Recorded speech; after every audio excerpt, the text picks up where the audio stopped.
नमस्ते भारत, आप देख रहे हैं WH न्यूज़ और IBM TV9। मैं विजय खौसे। संविधान चौक का हर आंदोलन, हर प्रोग्राम हम दोनों चैनल के माध्यम से दिखाते हैं और आज मैं बताऊंगा 14 अक्टूबर का दिन है और धम्म चक्र प्रवर्तन दिवस।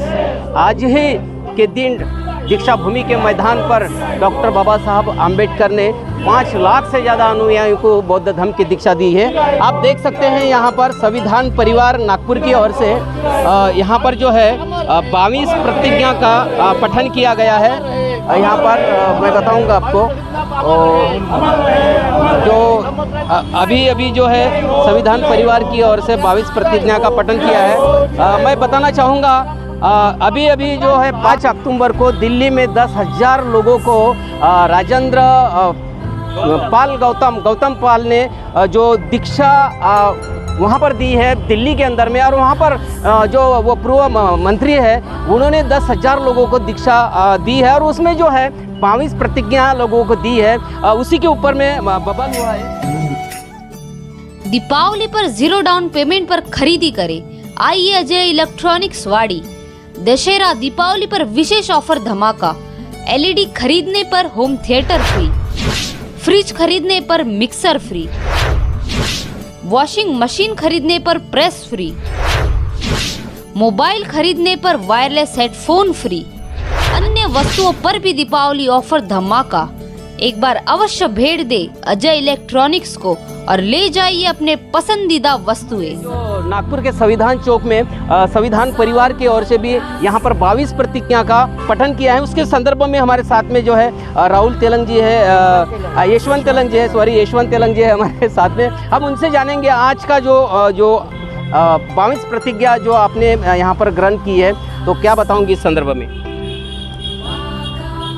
संविधान परिवार के साथ 50 संगठन के संयुक्त विद्यमान से मैं यशवंत तेलंग, राहुल मुंजी, हमारे साड़वे जी, हमारे माहौरजरी के मुकुंद पाटिल जी और नीलेश ढोके जी और अन्य साथी यहाँ उपस्थित हैं। बड़ी दुख की बात है जो लोग 22 प्रतिज्ञा का विरोध कर रहे हैं। मैं उनसे सवाल करना चाहता हूँ कि हम तो हिंदू थे, मगर एक जानवर पानी पी सकता था, रास्ते से चल सकता था।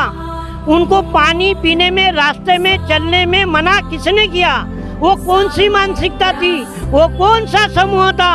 खुद डॉक्टर बाबा साहब आम्बेडकर, भारतीय संविधान के निर्माता, जब उन्होंने शिक्षा ग्रहण करने के लिए स्कूल में गए तो वहाँ के शिक्षक ने वो पानी के मटके को हाथ नहीं लगाने दिया, बाकी के विद्यार्थियों के साथ में अंदर बैठने नहीं दिया, क्लास के बाहर बैठने दिया। वो विद्यार्थी भारत का संविधान निर्माता बना जिन्होंने अपने जीवन में पूरी यातना और संघर्ष और मानवता के हक की बात की, नहीं पूरी यातना का उसने शोषण का पूरा सामना किया साथियों। तो डॉक्टर बाबा साहब आम्बेडकर ने 14 अक्टूबर 1956 को नागपुर के ऐतिहासिक दीक्षा भूमि पर भारत का ही जन्म हुआ गौतम बुद्ध धर्म दिया, भारत का ही जन्म गौतम बुद्ध का धर्म दिया और गौतम बुद्ध धर्म की 22 प्रतिज्ञा दी। जो हमारा गौतम बुद्ध धर्म ये साइंस के ऊपर है, पूरी विचारधारा मानवता के ऊपर है और उसके चलते हुए इस दुनिया में जितने भी बौद्ध धर्म के तत्व ज्ञान पर चलने वाले बौद्ध देश है, बड़े विकास के किन्हीं शिला में बौद्ध देश किन्हीं वो देश भारत से आगे बढ़ चुके हैं। मगर भारत में जन्मा हुआ जो गौतम बुद्ध का धर्म है, तो उस वक्त भी नकली भंते 40,000 बनकर 80,000 भंते का वध करने का भी प्रयास किया, फिर भी बौद्ध के तत्व ज्ञान को निस्तिनाबूत नहीं कर पाई वो व्यवस्था आज फिर से सर उठा रही है। मगर अब डॉक्टर बाबा साहब आम्बेडकर की ये जो जमात है वो ऐसी तलवार है कि चाहे इधर से को घुमाओ या इधर से घुमाओ, दोनों तरफ से उसको शैक्षणिक धार आ चुकी है। निश्चित रूप से और भी हमारे साथ कुछ लोग हैं, हम उनसे भी जानना चाहेंगे। हमारे साथ में भी उनसे भी सबसे हम बात करेंगे। आप बताइए, डॉक्टर बाबा साहब आम्बेडकर को हिंदू धर्म का त्याग कर बौद्ध धर्म क्यों स्वीकार करना पड़ा?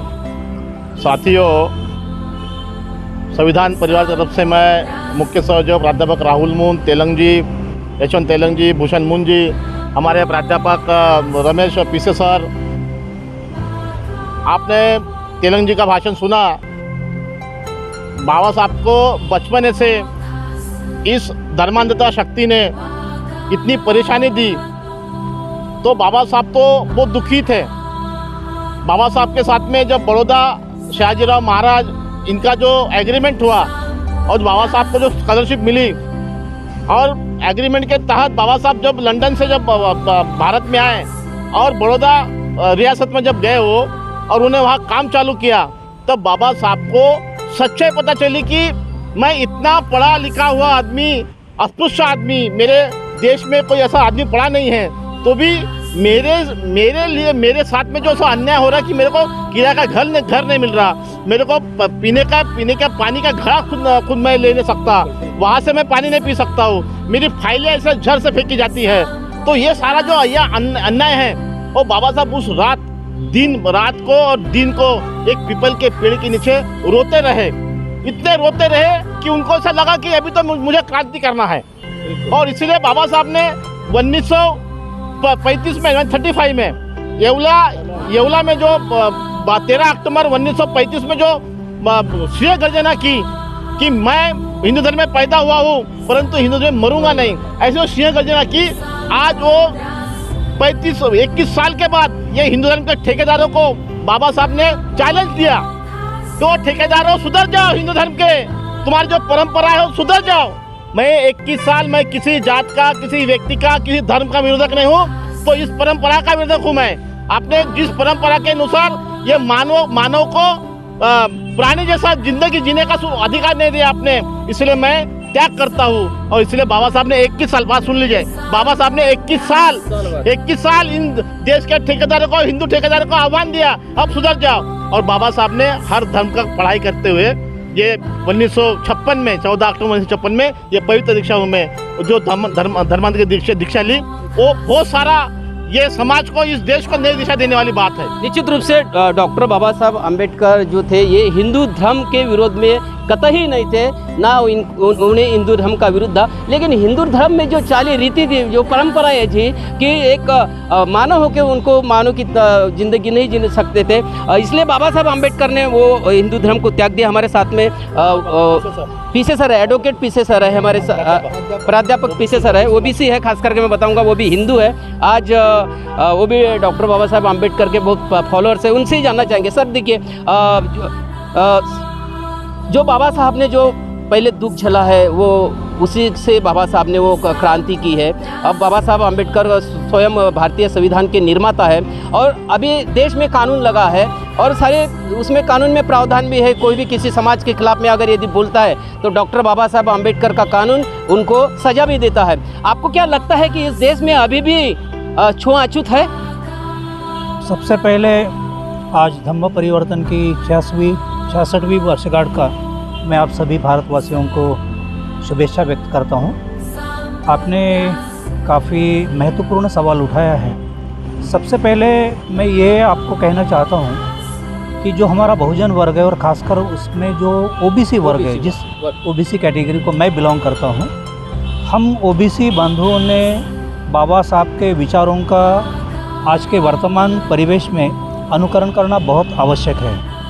बाबा साहब ने अनायास ही बौद्ध धर्म का स्वीकार नहीं किया, जैसे राहुल जी ने कहा वह सच्चाई है। ये शुरुआत होती है तथागत गौतम बुद्ध के विचारों से। गौतम बुद्ध के विचार जो है वो समतावादी है, स्वातंत्र्य, समता, बंधुता, न्याय, ये उन विचारों की धरोहर है। और बाबा साहब ने जब ये बड़ा निर्णय लिया कि जिस देश में मैं रहता हूँ, जिस धर्म में मैं पैदा हुआ हूँ, अगर वो धर्म समानता नहीं मानता और अगर हम अछूत है, जैसे बाबा साहब के परिवार के लोग अछूत थे, तो हम ओबीसी और ख़ासकर जिस तेली कम्युनिटी को मैं बिलोंग करता हूँ, हम अनसीएबल थे। हमारी तो शक्ल देखना भी लाजमी नहीं था, ये वास्तविकता थी। बाबा साहब ने 13 अक्टूबर 1945 को सिंह गर्जना की, एक संकल्प किया कि मैं ये हिंदू धर्म का त्याग करूँगा।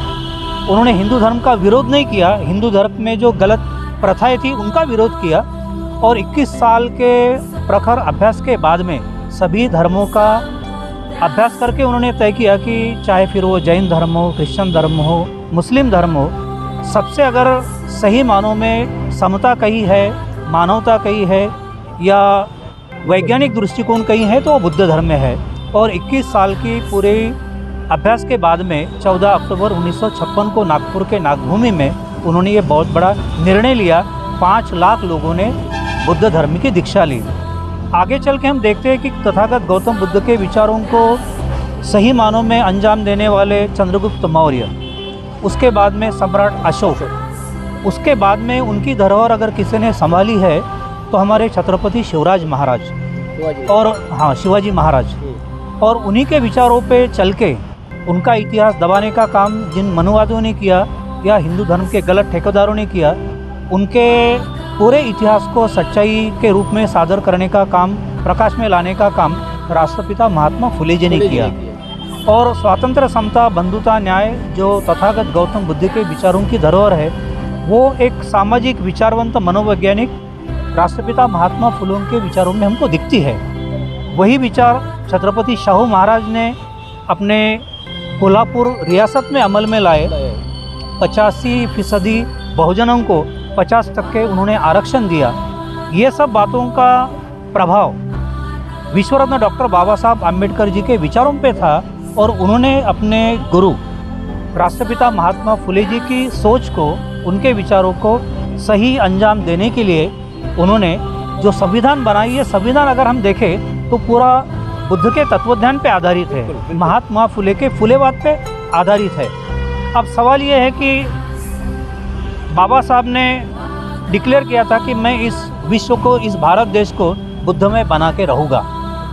और जैसे हम मानते हैं कि भाई हमारा जो संविधान है ये बुद्ध की विचारधारा पे निगड़ित है। बाबा साहब ने हमको संविधान देके इस देश को बुद्धमय करने की प्रतिज्ञा जो पूर्ण की थी, या जो प्रतिज्ञा उन्होंने जाहिर की थी, वो कुछ हद तक उन्होंने सही साबित की। अब सवाल उठता है, जो हमारी आज की कौम है, राहुल जी, मैं हूँ, आप है, या हम सब जो लोग हैं, हमारा यह कर्तव्य बनता है कि बाबा साहब ने जो हमको समतामूलक समाज की नींव रखने वाला संविधान दिया, क्या उसकी पूरी सुरक्षा और उस धरोहर को निभाने में हम सक्षम हैं या नहीं। वो तो सभी समाज की जिम्मेदारी है, ये सभी समाज की जिम्मेदारी है। और खासकर वर्तमान परिवेश में हमको हमारा शत्रु कौन, हमारा मित्र कौन। मेरा सवाल ये है सर, आप हिंदू हो, बिल्कुल, और मैं ये सवाल पूछना चाह रहा हूँ, आप इस देश में आज भी छुआछूत है या नहीं है? बिल्कुल है।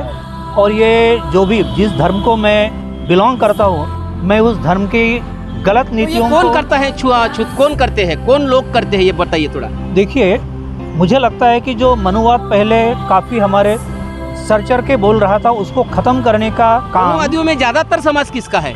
ओबीसी है, इसमें कोई शक नहीं है। ओबीसी है जो अंधश्रद्धा को मानने वाले हैं, जो देव धर्म है। तो आपके माध्यम से इन समुदाय को आप क्या बताना चाहते हैं? आपके माध्यम से आज के हालत में 135 करोड़ का ये देश है, जिसमें करीबन 107 करोड़ हिंदू है, अलग अलग धर्म के लोग हैं। बिल्कुल। अब ये 107 करोड़ लोगों को ये समझना चाहिए कि हमको धर्म प्रिय है, संविधान प्रिय है। देखिए, धर्म अलग चीज़ है, संविधान अलग चीज़ है। धर्म इंसान के लिए होता है, इंसान धर्म के लिए नहीं होता। और बाबा साहब आम्बेडकर ने भी ओबीसी के लिए, यानी सभी के लिए पहला जो कानून जो है 340 कलम जो है बाबा साहब आम्बेडकर ने उनके हित में लिखी है। उसके बाद में SC ST का बाबा साहब ने विचार किया। मगर जो आज के जो लोग हैं, जो छुआछूत मानने वाले जो आप बोल रहे हैं, उनको थोड़ा आप हमारे चैनल के माध्यम से बताइए थोड़ा बाबा साहब आम्बेडकर के बारे में भी। मैं बहुजनों को और ख़ास करके जो हमारे ओबीसी जन है, उनको आपके चैनल के माध्यम से अपील करना चाहता हूँ कि हमारा अगर कोई कर्ता धर्ता और रक्षण करता है तो वो संविधान और संविधान निर्माता विश्वरत्न डॉक्टर बाबा साहब आम्बेडकर है।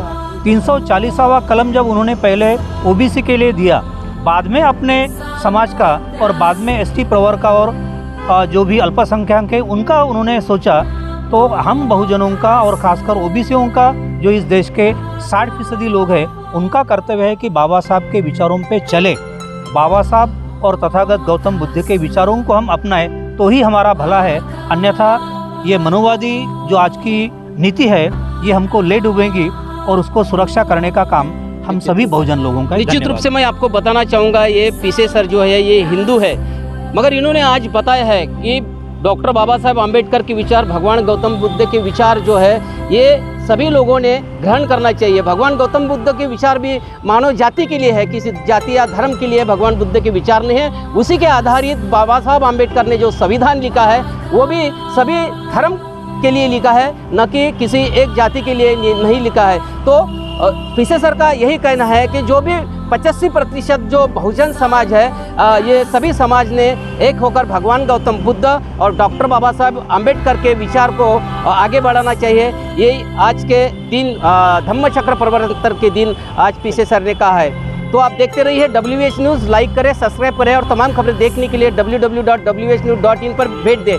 हाँ, IBMTV9.in पर भी आप भेंट देकर हमारे चैनल को फॉलो कर सकते हैं। मैं बताऊंगा कि हमने लगातार दीक्षा भूमि जो 5 अक्टूबर का जो प्रोग्राम है हमारे चैनल, दोनों चैनल के माध्यम से हमने लगातार दिखा है। आप हमारे दोनों IBMTV9 यूट्यूब और WH न्यूज़ के यूट्यूब पर जाकर आप पूरा प्रोग्राम आप देख सकते हैं।